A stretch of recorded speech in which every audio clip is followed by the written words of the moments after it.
Olá pessoal, aqui é o Velgas, hoje é dia 17 de janeiro de 2026, 8 horas, horário de Brasília.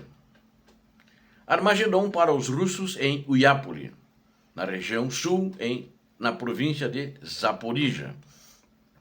Quero convidar a você que não é inscrito, inscreva-se no canal. Convido a todos a darem um like, compartilhem com suas redes sociais, indiquem o vídeo, façam os seus comentários. Muito obrigado. A unidade ucraniana Cisne Negro transforma Uliápole num inferno para os russos, ou seja, é o próprio Armagedon. As baixas diárias dos russos ultrapassam 300 soldados ou militares, vamos dizer assim, por dia. Então é um número grande, há um sofrimento grande, mas Uliápole continua controlada pela Ucrânia, apesar da propaganda mentirosa da Rússia.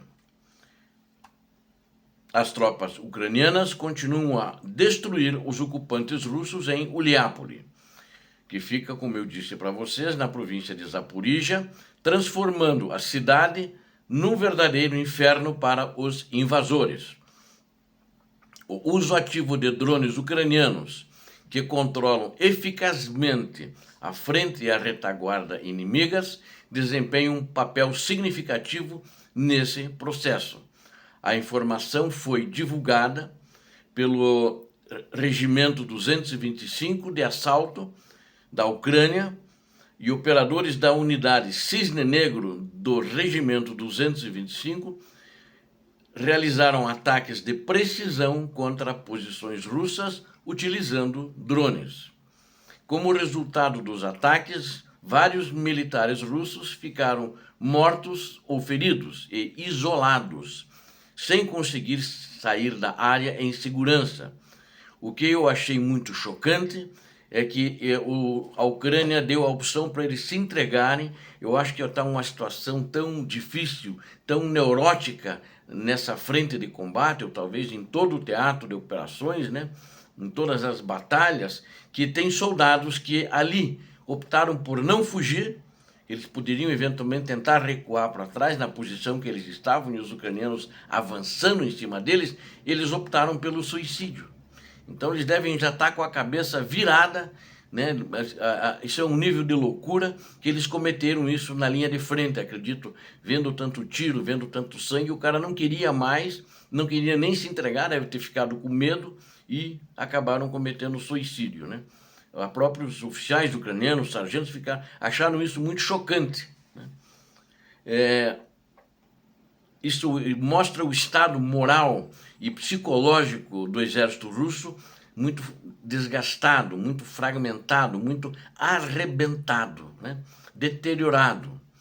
As forças de defesa da Ucrânia enfatizam que os drones continuam sendo uma ferramenta fundamental para deter e desgastar as tropas russas.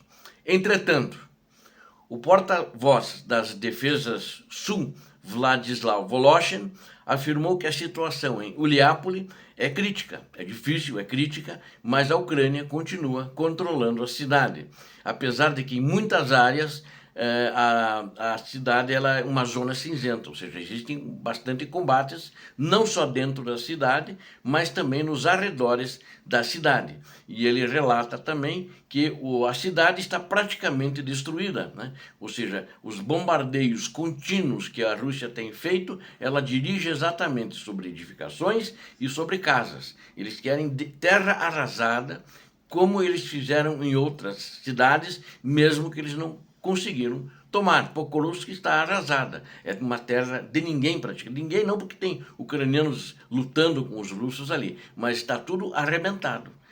Acredito que a hora que sair vai ser muito difícil reconstruir esse número de cidades. O que está fazendo esse exército criminoso que veio para salvar este povo que ele considerava pró-russo, porque fala a língua russa, e ele arrebentou com esse povo, forçou-os a fugir para outras partes da Ucrânia, ou mesmo fora da Ucrânia, como muitos acabaram indo. Os combates continuam.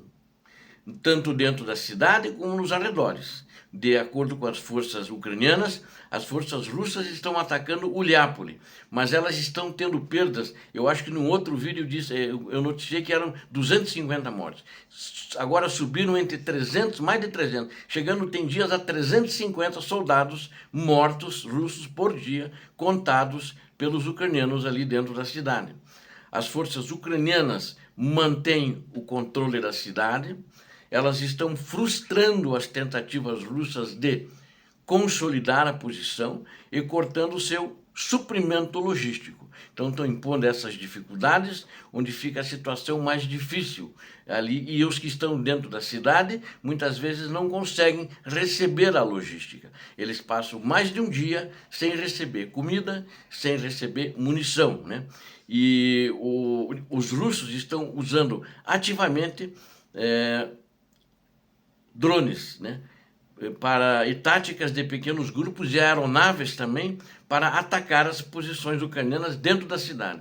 E o que tem acontecido, que deixa muitos russos bravos, que às vezes eles, como dentro da cidade os combates às vezes são perto, os ucranianos e os russos ficam a 30 metros um do outro, e ele, ao invés de atingir os ucranianos, eles têm atingido as próprias forças, ou seja, é o tal do fogo amigo que a Rússia costumeiramente fez e faz, não só aqui em Uliápole, mas em outras frentes, já fez em Kharkiv, em Donetsk, praticamente em todas as regiões, até em Sumi já fez, ou seja, o famoso fogo amigo. A força aérea das bombas guiadas deles não é tão precisa assim.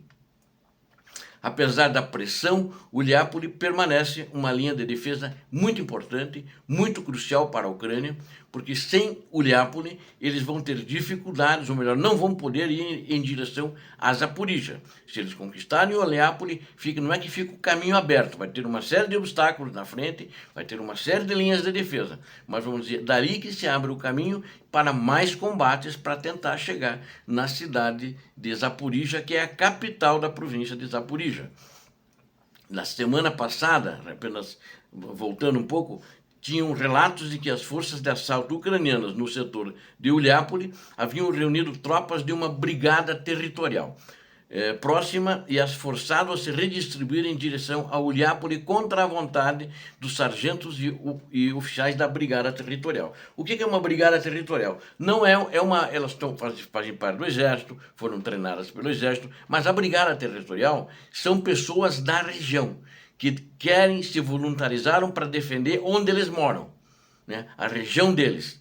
E eles daí não queriam sair da região deles para ir lutar lá por Uliápole, mas acabaram indo. Mas alguns dias depois, alguns desses militares, desses soldados da brigada territorial, acabaram voltando para os locais de origem. Eles querem ficar para defender a vila deles ou a cidade deles, né? E mais ou menos 20 permaneceram, eles quiseram ficar em Uliápole, aí eles na realidade foram direcionados para fazer um novo treinamento militar, segundo as informações da brigada que está responsável pela defesa daquela região ali em Uliápole. Enquanto isso, acredito que os combates vão continuar ali.